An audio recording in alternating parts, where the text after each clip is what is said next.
Oi pessoal, bom dia. A gente vai dar sequência no estudo que a gente começou com o vídeo anterior, que foi sobre a primeira parte desse texto, Dominação da Sabedoria Primordial, de acordo com os comentários do próprio Lama, e onde a gente viu então essa primeira apresentação do que se trata esse tema desse texto, e como também, de uma maneira extremamente ampla, a gente cada vez mais vai começar a focar e a delimitar melhor o que a gente está fazendo. Mas nesse primeiro momento a gente olhou um pouco a descrição desse tema da sabedoria primordial, bem en passant, a partir, né, da associação com o tema do Prajnaparamita, da vacuidade e das diferentes maneiras da gente se aproximar a isso, e também dos 6 bardos. Então, é como se a gente tivesse ido dentro do texto até a página 5, mais ou menos, né, que é onde a gente vai continuar hoje, que até onde tem um subtítulo que se diz Silêncio como prática de lucidez. Ou a gente poderia pensar assim, como que a lucidez, como que a sabedoria primordial pode ser acessada através do silêncio? Como que o silêncio pode ser um caminho para a gente atingir, para a gente reconhecer a sabedoria primordial? Vocês vão ver que esse é um tema que é muito recorrente ao longo da fala do Lama, e o próprio Gyatro Rinpoche vai, mais adiante, quando a gente começar a olhar o texto original mesmo, vocês vão ver o próprio Gyatro Rinpoche comentar que esse texto é uma combinação de tópicos que é extremamente rara, que é justamente usar o silêncio, a meditação em silêncio, como um veículo para a gente reconhecer isso que é a sabedoria primordial. Por que isso é raro? Então vocês vão ver o Lama muitas vezes trazendo isso. Porque para quem vem por dentro do SEB, pode parecer absolutamente normal a gente sentar em silêncio e meditação e, através do silêncio, a gente ir ampliando a visão, removendo os obstáculos e a gente reconhecendo a nossa verdadeira condição. Para quem vem dentro do Zen, como o próprio Lama diz, é a única abordagem. É só isso que existe. É o método que o próprio Buda usou, enfim. A gente não precisa nem se justificar direito. Agora, para quem teve contato com o budismo Vajrayana tibetano tradicional, é um pouco estranho a meditação em silêncio. Ou seja, a ênfase no budismo tibetano, Vajrayana, tradicional, ela é muito mais no fato de haverem as deidades, aí tem as transmissões das deidades, tem as sadhanas, tem os mantras, aí tem as recitações, a pessoa faz as prostrações. E tem uma enormidade de referenciais simbólicos que a pessoa usa como caminho, que vai ser posto como estágio do desenvolvimento. Agora, como o próprio Lama Alam Wallace tem comentado, em algum momento do budismo tibetano, a meditação em silêncio começou a ficar um pouco esquecida. A gente não sabe bem quando, mas começou a surgir uma ênfase demasiada nesses instrumentos simbólicos, e o próprio caminho do silêncio começou a ficar um pouco esquecido. Então o Lama vai contar um pouco da alegria dele de encontrar esse texto e de como que esse texto vai fazer esse paralelo com a própria experiência dele, né? Ou seja, o próprio Lama Santen, antes de encontrar o Chagdu Rinpoche e o budismo tibetano, ele era um praticante do Zen. Ele veio por muitos anos praticando dentro do Zen. E o método do Zen é sentar em silêncio, praticar Zazen. E através do Zazen a pessoa vai reconhecer Dharmakaya, vai reconhecer a natureza primordial. Esse é o único método, né? A inspiração é do próprio Buda. Porque o Buda, enfim, não usou nem sadhana, nem mantra, nem recitação. Ele não usou nenhum método construído. Ele usou a simplicidade do silêncio e de como que a serenidade do silêncio vai naturalmente descortinar a nossa visão para essa condição que já existe. Esse é o método usual do Buda, né? Mas com a chegada do budismo no Tibete, ele acabou tendo essa ênfase simbólica. Então o Lama ele vai fazer uma longa discussão aqui sobre esse ponto, né? Como que a gente pode usar o silêncio como caminho? E isso é uma coisa legitimada pela experiência não só do Zen, como pela experiência do próprio Buda. A gente pode pensar que o Lama Santen, no contexto do budismo tibetano, ele é um dos poucos a fazer isso, mas não é tão pouco assim. Todos aqueles que têm tido a oportunidade de receber os ensinamentos do Lama Alan Wallace, que tem vindo ao Brasil, né, nossa grande bênção de ter recebido ele todos os anos, a gente vai ver ele também, essa ênfase muito grande no silêncio como um caminho onde a gente vai naturalmente avançando por dentro em direção à realização. Os textos de Dudjom Limpa que ele tem trazido e tem comentado, né, Dudjom Limpa ele também vai oferecer essa possibilidade não só através do Vajrayana, como ele oferece naturalmente, mas também através do silêncio. Então, fica de sugestão, aqueles de vocês que ainda não tiveram a oportunidade de acompanhar não só a vinda dele ao Brasil, que ele tem vindo uma vez ao ano, mas também os vídeos, né, todos os ensinamentos que ele tem oferecido não só foram gravados, alguns deles em CD, mas também nos últimos anos eles têm sido também oferecidos no YouTube. Né, vocês deem essa olhada, essa ênfase também que ele vai trazer disso. Né. E a gente talvez tenha, né, na própria experiência do budismo tibetano, a experiência de Trungpa Rinpoche, né, ao chegar nos Estados Unidos no final dos anos 60 e encontrar Shuro Suzuki. Né, e o Trungpa vai comentar, né, do encontro dele com Shuro Suzuki, como ele, pela primeira vez desde que ele tinha saído do Oriente, ele ter essa experiência que ele tinha ao encontrar os grandes mestres. Né, que ele, quando encontrou o Shuro Suzuki, ele teve essa experiência de novo, né, de encontrar um grande mestre realizado. E ele, ainda que o encontro deles não foi um encontro longo, porque o Shuro Suzuki veio a falecer pouco tempo depois, o Trungpa bebeu dessa influência do Suzuki, da meditação em silêncio, e ele introduziu isso na própria sanga do Trungpa, né? O silêncio também, a prática de meditação como um caminho. Então a gente tem experiências extremamente bem-sucedidas. Né? O próprio Dalai Lama também, volta e meia, dá ensinamentos sobre essa possibilidade de caminho, então é algo que está aberto para a gente. Né? Então, para a maioria de nós, a meditação ela pode ser vista, né, ou oferecida através da internet, através dos livros, como um meio da gente melhorar a saúde, da gente equilibrar a energia, da gente curar o corpo como uma prática de saúde mesmo.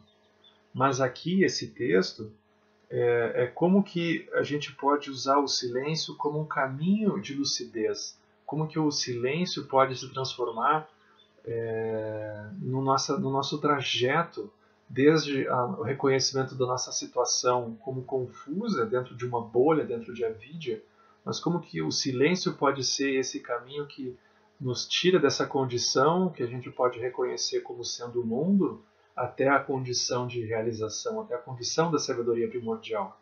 Então fica claro, há a noção da sabedoria primordial como sendo a própria base da experiência que a gente vai tomar como foco, mas vai surgir não só a sabedoria primordial, mas vai surgir também a noção de que a gente precisa de um caminho que una essa condição natural de sabedoria primordial com a nossa condição atual.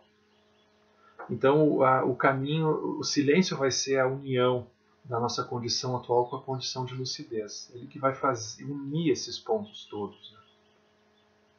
Então esse é um ponto super importante. Agora, quando a gente fala isso, pode parecer que é a meditação. Mas se vocês olharem com cuidado, esse texto ele é a própria manifestação de Chenrezig, porque ele vai oferecer não apenas a noção de que há um caminho por dentro do silêncio, por dentro da meditação, mas que existem caminhos por dentro do silêncio, existem meditações que a gente pode fazer, que não se resumem apenas a um tipo de meditação, mas se resumem a diferentes tipos de meditação que a gente pode ir usando de acordo com as situações, de acordo com os obstáculos que a gente for encontrando.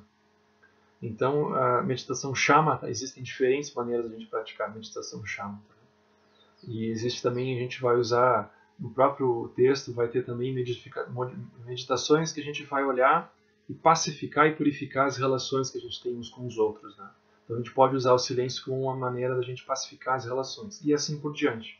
Então vão surgir meditações que a gente pode usar, e não apenas uma meditação. Não só isso, vai ter também vai ficar claro o fato de que o ponto não é necessariamente o silêncio, não é necessariamente a meditação. O ponto é a sabedoria primordial. esse é o próprio método do Dzogchen, esse é o próprio método que a gente tem ouvido o Lama trazer, o Alan Wallace trazer, ano após ano, vez após vez, eles enfatizarem isso. Ou seja, nós não praticamos um caminho para um dia, quem sabe, depois que a gente se aposentar e puder, enfim, praticar, entrar em retiro, ou se nada der errado, né, se eu não me for demitido, se eu conseguir passar um concurso, se eu conseguir, enfim, terminar de pagar as prestações, depois que eu fizer aquele doutorado não sei aonde, depois que eu fizer tudo que eu imagino, aí, enfim, eu vou sentar e praticar e quem sabe numa vida, porque nessa já não vai dar tempo, quem sabe em algum momento vai acontecer. Não, não é assim, a gente pratica, pratica, pratica e um dia uma coisa inatingível acontece a iluminação, mas a gente nem faz ideia direito como é, de tão longe que está isso. A experiência que esse texto vai oferecer é o fato da gente ter um frescor, a gente tem uma experiência, a gente tem um glimpse, como se diz em inglês nas traduções. A gente tem uma experiência, mesmo que momentânea ou passageira, mas a pessoa teve essa experiência dessa condição naturalmente presente, que já seria o final. A pessoa saboreou aquilo, mas ela perdeu. Perdeu porque ela escorregou por dentro dos karmas dela e ela foi levada pelo impulso a ver as coisas como externas e a totalmente congeladas. Então a gente vai tomar isso que seria o final, a pessoa toma como caminho. Como que a pessoa pode acessar aquilo vez após vez? Como que ela pode acessar aquilo em meio à sua própria experiência cotidiana, da sua própria casa, da sua própria vida, das suas próprias relações? Como que essa experiência da sabedoria primordial ela pode ser vista nas mínimas coisas, nos mínimos detalhes do próprio cotidiano? Vai desaparecendo uma noção de que há um caminho, que é algo puro, e da minha vida que é algo totalmente impuro que eu procuro me afastar, que eu tento evitar. Então eu vou tentar tomar isso como caminho, a sabedoria primordial como caminho, através do silêncio, e não o que eu imagino que seja o caminho, que é algo que nos atrapalha muito, porque eu tomo a realização como caminho e não mais necessariamente o caminho como caminho. Mas o que significaria essa história meio estranha, tomar o caminho como caminho? Tomar o caminho como caminho significa que cada um de nós tem um pouco um certo romantismo, uma certa fantasia do que seria o caminho. A pessoa pensa, bom, para mim ser budista eu preciso virar vegetariano. Eu, de repente, eu começo a andar de bicicleta, eu começo a olhar um pouco o que outros budistas estão fazendo e eu tento copiar para ver se eu fico com um cara de budista. Então, cada um tem uma ideia do que precisa fazer ou do que precisa deixar de fazer para, enfim, virar budista. Então, isso acaba nos atrapalhando, porque a gente, ao encontrar situações, a gente tem esse filtro que a gente vai estar comparando e julgando. Se, de repente, a gente se vê fazendo aquilo, a gente pensa, pá, não sou mais budista. Ou a gente vê, de repente, um lama, algum mestre, fazendo algo que a gente julgaria como não sendo algo budista, né? Aí a gente já fica duvidando, já fica desconfiando dele, né? Então isso é algo extremamente comum, né? Que vai entrar dentro da categoria de materialismo espiritual. Então a gente vai iluminar mesmo esses temas um pouco escondidos para nós, a gente vai procurar iluminar como que a gente pode tomar a própria experiência de lucidez através do silêncio como o caminho que a gente vai fazer. Na experiência do Lama, vocês vão ver aqui ele fazendo uma diferença muito grande entre shamatha e zazen. Por quê? Porque no Zen a pessoa senta e aquilo que ela é levada a experienciar já é a própria experiência da iluminação, da sabedoria primordial. Mas aqui, como sendo uma manifestação de Chenrezig, ele vai tomar o ponto onde nós estamos, ou seja, ele vai tomar uma experiência de bolha de realidade dentro do samsara como sendo o início onde cada um mais ou menos começa, e como que a pessoa vai galgando pontos ali dentro, a pessoa vai desobstruindo a visão. Então, assim, shamatha não é a prática da iluminação. Shamatha é uma prática onde eu vou trabalhar um aspecto construído da mente. Não é um aspecto livre e natural. É um aspecto que precisa ser transcendido. Aqueles de vocês que têm acompanhado o Lama Wallace, ele tem trazido esse ensinamento. Né? Ele sempre lembra do John Limpa dizendo, mesmo que a pessoa atinja a realização completa de shamatha, inteira, perfeita, ainda assim ela não avançou nem um milímetro em direção à iluminação. Porque ela desenvolveu uma habilidade tremenda, que é necessária, mas aquilo não é a iluminação. Então, dito isso, pode parecer que shamatha não é importante. Por outro lado, é assim, shamatha é insuficiente, mas ao mesmo tempo é absolutamente necessário. Sem shamatha não tem como. Então, a gente não tem como avançar sem praticar shamatha. Isso é inviável. Então, ainda que shamatha não seja a realização, a gente precisa dela por todos os fatores que ela vai nos beneficiar, de equilíbrio, de foco, de concentração, de fazer a gente gerar um distanciamento dessa mente comum, dessa ruminação que a gente está o tempo inteiro preso. A gente precisa gerar essa liberdade. O shamatha vai nos oferecer isso. Mas a gente vai precisar ir além, a gente vai precisar transcender shamatha, que é o que a gente vai entrar com vipassana ou prajnaparamita. Esse é o ponto seguinte. Então o Lama ele vai, nessa introdução, fazer essa diferença da experiência do Zen, da experiência de a pessoa sem preliminares já praticar ou ser desafiada a praticar isso que seria a sabedoria primordial, a própria experiência da iluminação, de shamatha, que é uma meditação particular, mas extremamente necessária. Né? Então, dentro do roteiro de 21 itens, a gente vai praticar shamatha, mas a gente vai praticar, de certo modo, o zazen. Zazen é a própria experiência da prática de presença, onde a gente tem o prajnaparamita embutido. Né? Então, shamatha, ainda que seja dos 21 itens, corresponde ao segundo e ao terceiro item, eles são itens extremamente cruciais que vão nos favorecer. Todos os outros itens subsequentes, eles vão ser beneficiados daquilo que a gente fizer de shamatha. Então, isso vai ser extremamente importante. Aqueles de vocês que quiserem também aprofundar esse tema, tem um texto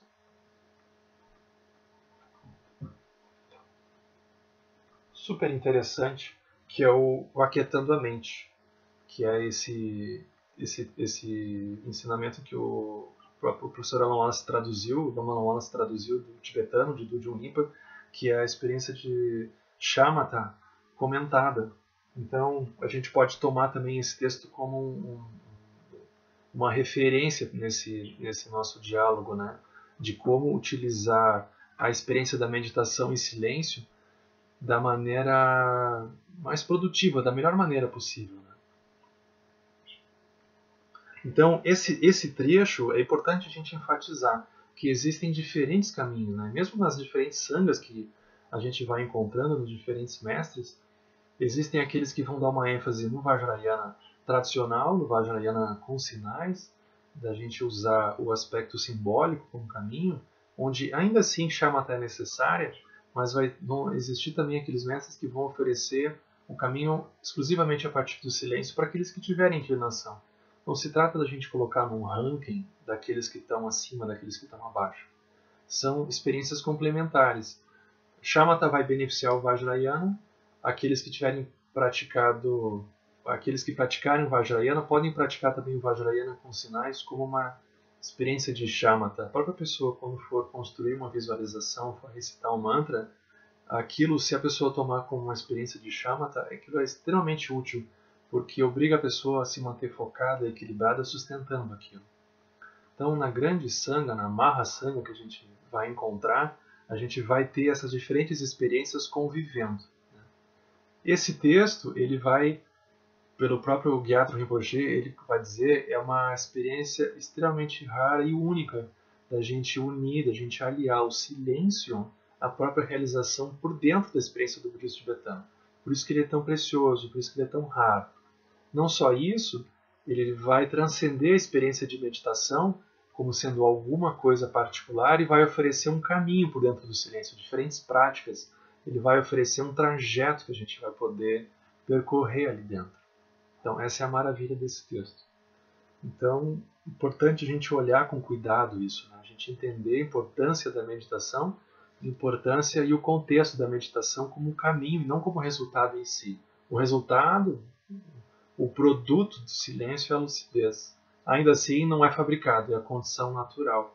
O silêncio como um descortinar daquilo que já está presente. Né?